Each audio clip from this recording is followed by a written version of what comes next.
Boubs xam nga man y a un détail waxuma la sax ay les gens de Pastef ak yooyu est-ce que yaa ngi fàttaliku matchu Sénégal Mauritanie. Oui. Le président a pris le TER. Le TER, oui. dugg di nuyoo. Tu as remarqué que personne ne s'est levé pour le saluer. ñu nekkoon foofu toog. Personne ne s'est levé pour le saluer. Et ça, c'est terrible. Mais Ibou, ça c'est du marketing. Non. Non, Ibou. Non. Man, ça aurait été moi. J'allais m'organiser de telle sorte que à 18h45, je positionne des gens partout dans le TER. Quand le président arrive dans le TER, les gens se lèvent, l'applaudissent, lui serrent la main ou essayent même de lui serrer la main. Là, il est entré. Personne ne s'est levé pour lui dire bonjour. Oui, Mon mot de nuyoo, gars, ils l'ont salué. Mais parce que daf leen bett. Non. Daf leen bett. Non, tu sais, c'est là que tu mesures l'incivisme des Sénégalais. waxuma la sax président mais quelqu'un qui te salue fekk nga toog mu def 2 pas pour te saluer da nga war a jóg nuyu ko. summi sa mbaxane. waaw. ngay jóg c'est de la simple summi sa mbaxane nuyu ko. waxuma la nag président de la République. Et baisser les yeux. tous les ban baisser da nga koy xool ci biir bët. Non, il faut baisser les yeux, il faut pas regarder les... Non, ce qui n'est pas... Moi, ce que j'ai trouvé bizarre, parce que normalement, le protocole, on dit mais quand le président arrive, vous vous levez. Oui.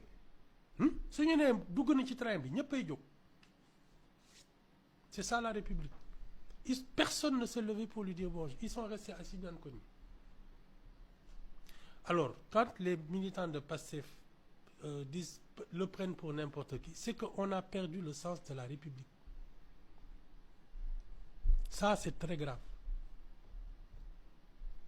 Ouais, Ibou, xam nga organisation mooy man 18h30 xaaral rek Ibou 17h TER bi compartiment bu nekk dama fay def nit mu toog silvissé yore livre jëm banlieue bu président duggee ma organiser ko à 100% bu président duggee nit yi dañuy jug Ibou yàgg naa ko organiser Youssou Ndour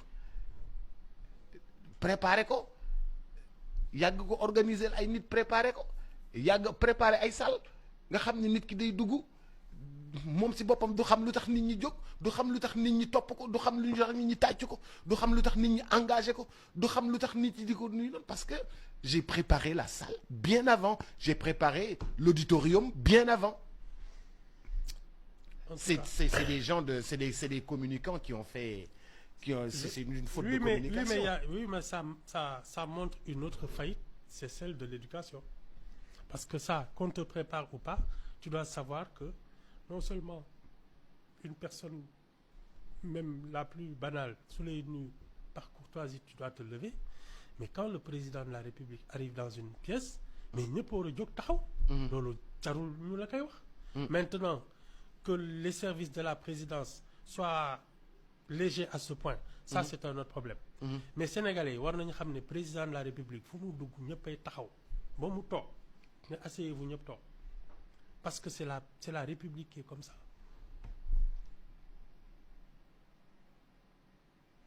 Non, nous on a du boulot hein. Ibou yow daal ñun nga bëgg wax ne yarawuñu. Ah wane ngeen ko de. Mais Ibou bu teg ñoo bàyyi nga bëgg ñoo wax ñu yaruñu.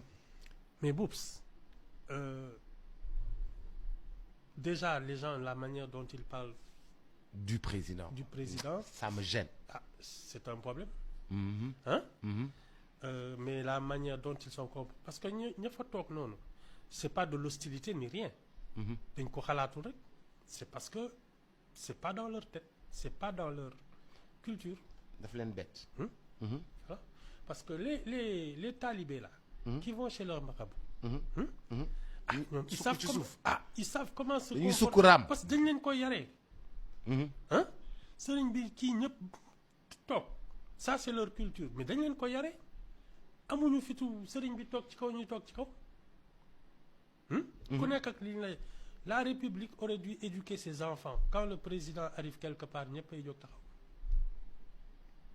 C'est la République qui a failli sur l'éducation. man de bu ma nekkee ci bërëb bu ministre ñëwee sax dama naan jug leen ba ñëpp jug taxaw ba ministre bi ñëw ba pare ma ne prenez place nit ñi soog a toog. boobu di nuyoo di toog sax. pour man c'est manquer un peu de nuyoo rek di non toog nii. moi je trouve que nit considération même xale bu tuuti su lay nuyu sax war nga jóg taxaw.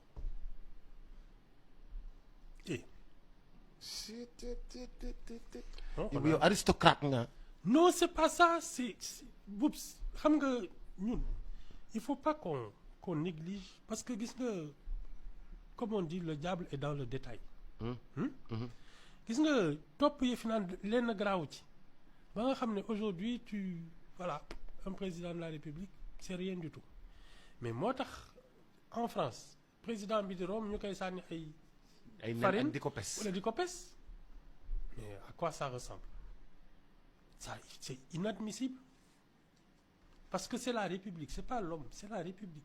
Il incarne ah oui la République. c'est ça de. gars yi nañ ko na pousse. que transition la. ñu def gouvernement de transition. ah c'est ça. xam nga c'est là que la déclaration d'Abdourahmane Diouf prend toute sa dimension moom. Il est là pour que Diomaye termine son mandat. Les autres veulent que Diomaye dégage. waaw ñu def gouvernement de transition. mais boobu tu sais.